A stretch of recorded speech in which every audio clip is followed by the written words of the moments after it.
as you guys know, I've been listening to a lot of Stray Kids lately. I've been following through their title songs. I've been also looking at the members a lot as well as their fashion. And I just want to share a little bit of a self-analysis that I thought of that maybe other stays could relate to. So, there's so many K-pop groups out there right now. Every other day, there's new groups that debut.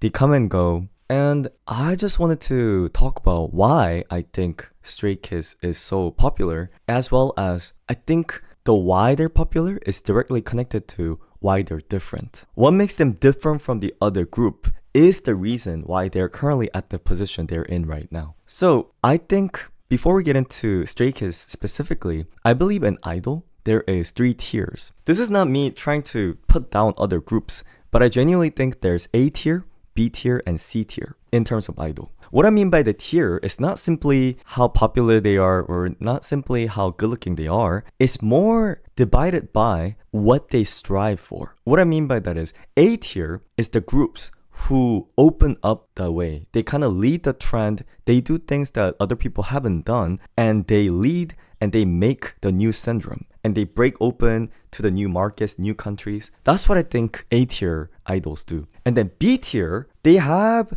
their own color somewhat, but they're not as experimental and they don't as break through compared to the other groups. And C tier, I personally believe, are the groups. They generally do the trends that A tier groups did about 3 years later. Have you guys noticed this? Because what happens is these bigger companies, they would do these, or not just bigger companies, these bigger groups would do something. And then once you see that, and then you say, oh, we should do that too, then usually those concepts come in 2 or 3 years later because you need time to prepare and make a group and things like that. So the reason why I brought up the A, B, C tier, by the way, did you guys know? I didn't make this up.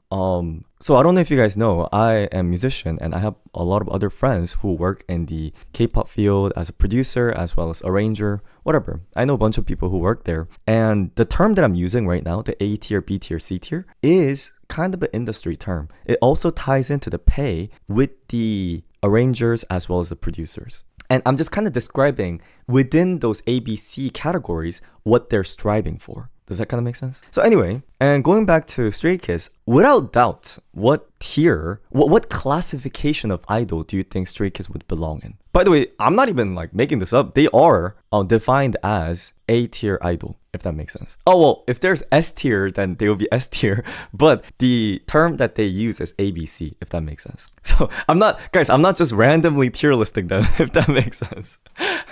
But they're categorized as A tier, alongside with other groups like BTS, TXT, or Blackpink. And what makes them A? Oh, maybe if I say this, I might get stoned. If I'm being honest, I personally don't feel like they were A since the debut.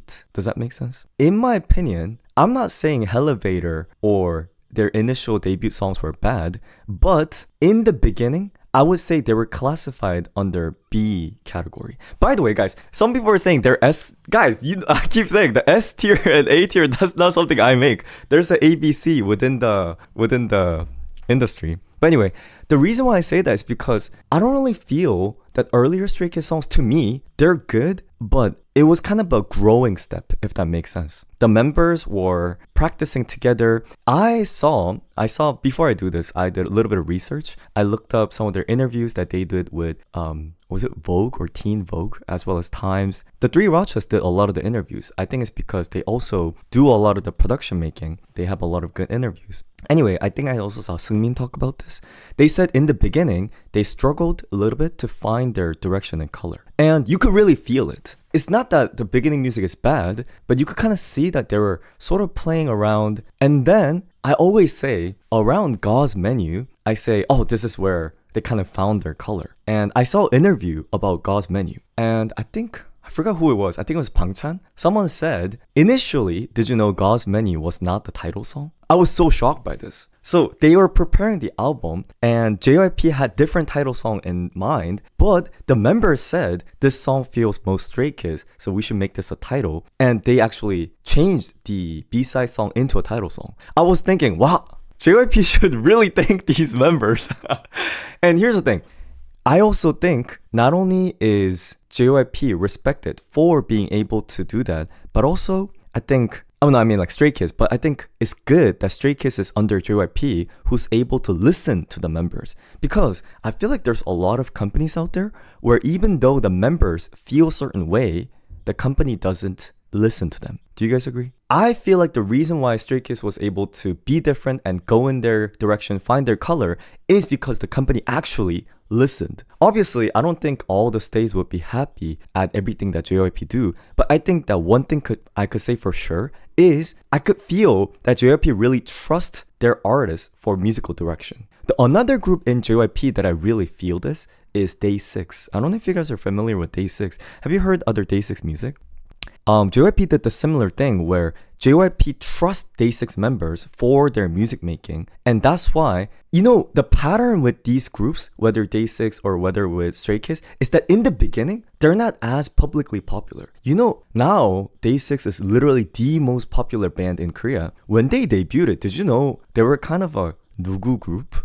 I'm not even kidding. People didn't know who they were. People are like, oh, it's like a copy of FT Island or what else? CN Blue. But you basically have to give these musicians time to grow and find their color. In comparison, I feel like since the industry is moving very fast, most companies don't like to do this, where they want to see results right away. So they can't wait until the members start to find their musical color. So they just kind of be like, we have to hit right now. We're not going to listen to your opinion. We're just going to give you the song and you're just going to do this concept. And I feel like it might work once or twice, but in the long run, if you want to bring the group to the A-tier level, it's very difficult. So going back to the why I think they belong in the A class is they found their color. Now, what is the color that Stray Kids found? I think it's the fact that not only do they use the Korean aspect in their music, but the fact that they're confident about it. I think the confidence is the key thing here. The attempt of trying to include K-pop with Korean traditional music has existed for a long, long time. The difference is, I don't know if any of you guys from smaller countries, anyone who's not from America, smaller countries, we tend to be a little bit less confident whether our traditional culture would work internationally. Even I feel the same way. I always have a belief that Korean traditional music can't work commercially. And here's the thing, it's because, this is a little bit of a musical analysis. I don't know if you guys would be interested in this. Since I'm a musician, this is just what I like to focus on. The music we listen to nowadays, any music that's played on radio, is built on top of the European musical system. The do, re, mi, fa, sol, la, si, do. This is European system. And if you study the different history of different countries' music, not every country used do, re, mi, fa, sol, la, si, do. The Arabs, they used their own scale, and the Asia, they used their own scale. Every country had different system for music, but now we have to all make music under the Western system, under the European system, the Mozart system, basically. So that's why I thought Korean music wouldn't work, the Korean traditional music, because Korean traditional music doesn't have do, re, mi, fa, sol, la, si, do. We use totally different scales. That's why some traditional music sounds exotic, because they don't follow the same scale as the Western music. You guys, okay, for example, you know how Arab music has this da da da da da da da, the Arab sounding scale. It's called modulation and different modes, and is one of the evidence that different ethnicity and different culture has different system that they base their music based on. Anyway, so going back to Korean traditional music also includes a lot of the percussive idea that doesn't necessarily blend well with the commercial music right now. And I'm so shocked that 3RACHA or Stray Kids in general were able to blend that into the music and make it digestible. So I think the song that shows that the most is probably Thunderous and Divine. I know I'll go into individual songs in detail. The individual songs are very different, but I think we could start with Thunderous. Wow, what they did in Thunderous is, you know how I felt like? Previously, when I saw other K-pop idols using Korean tradition, it was kind of more of, let me just include it in there to show that we're Korean.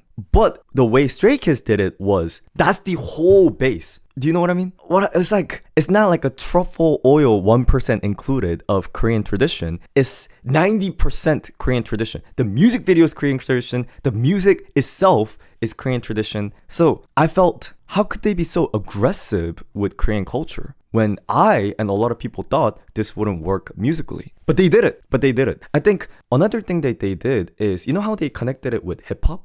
Because Stray Kids is very hip hop heavy. Not only do they connect it with hip hop, but they don't connect it with the hip hop right now. They're not connecting it with Drake, if that makes sense. Do you guys agree? The hip hop that Stray Kids does is not necessarily Drake hip hop or, I don't know, like the baby hip hop. It's more of 서태지 hip hop. I mentioned this before. 서태지 is the first generation or zero generation first ever idol group to exist in Korea, and he brought in the American music at the time, which was kind of based around boom bap.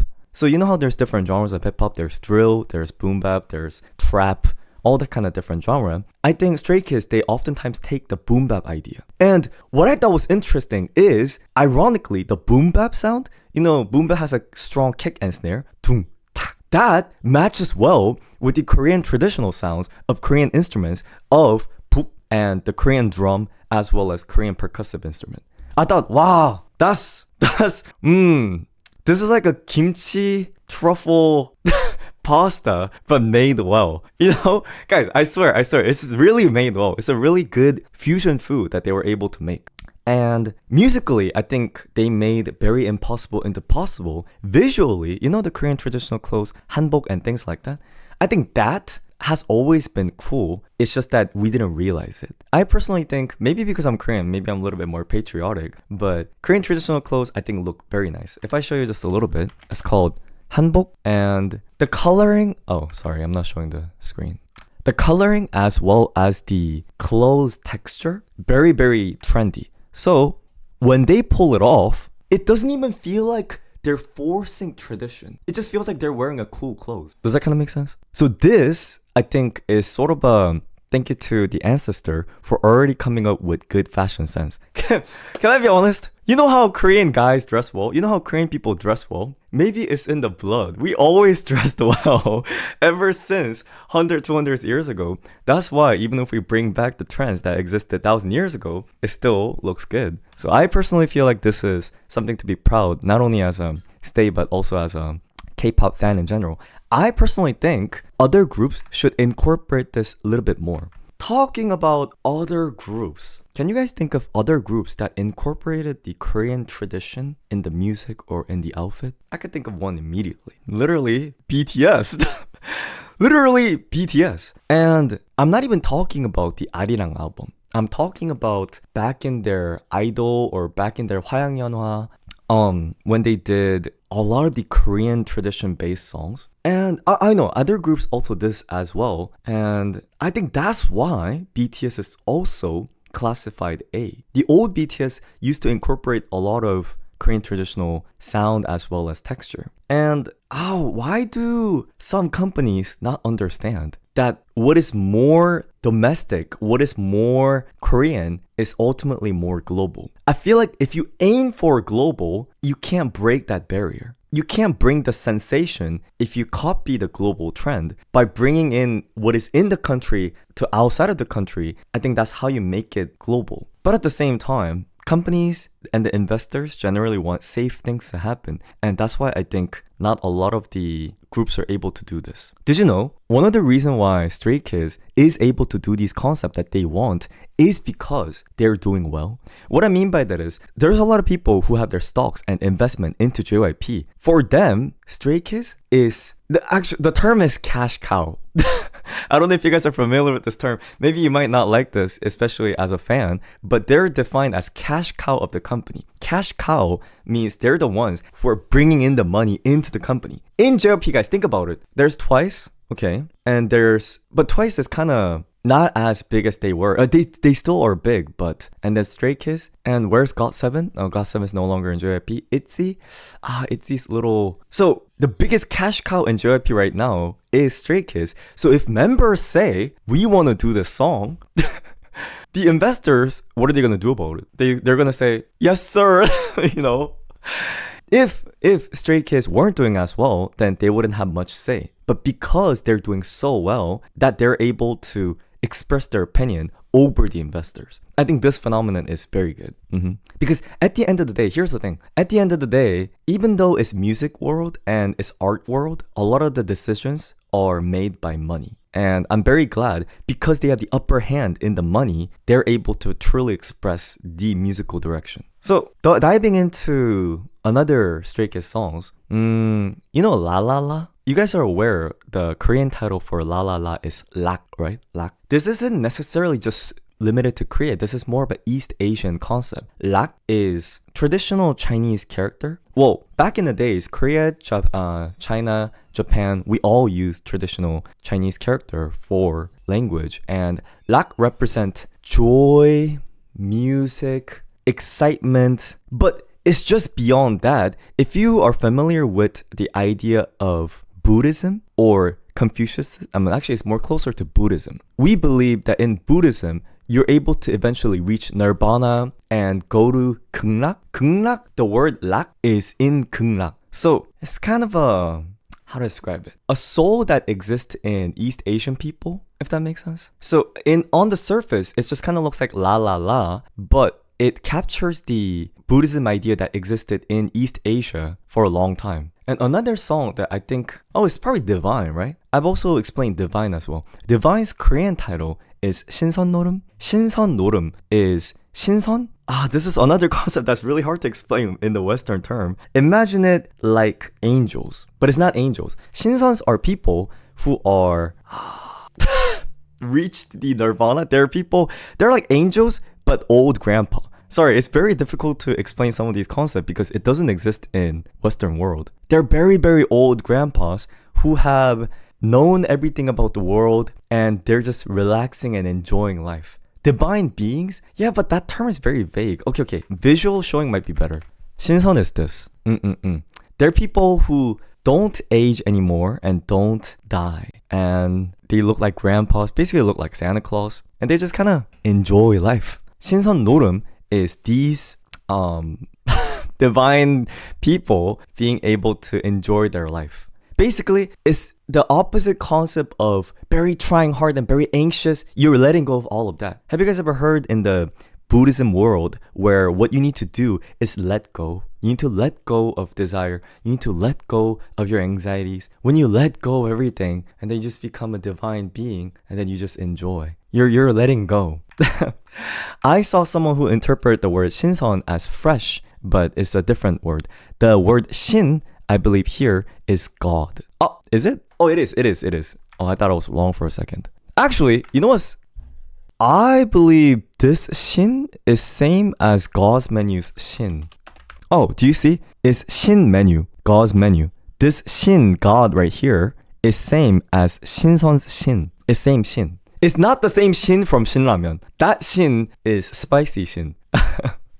This shin is God shin. Yes. But this is not Stray Kids saying they're God. Well, God's menu is saying God's menu, but 신선 is divine beings. Yes. And another, let me think. There was another Stray Kids songs that had God's menu. God's menu.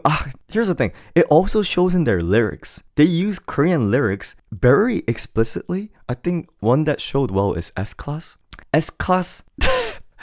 You know, the chorus of S-Class, counting stars and 별에. Do you know what this means? Do you know what this lyrics means? 빛깔 번쩍, counting stars, 특별해, 별난 놈. You know, it talks about stars, but I feel like a lot of the things that, people might miss is 서울's technical legal name is 서울특별시. Let me say it slowly. 서울특별시. It means 서울 special district area. Like basically that's what 서울특별시 is. That's why they're saying 특별한 놈. So 특별 means special and that's why they're saying that in the lyrics. So they're talking about 서울. And right here, this is 서울특별시, the 특별. Yeah. Another way of incorporating Korean geography into the song.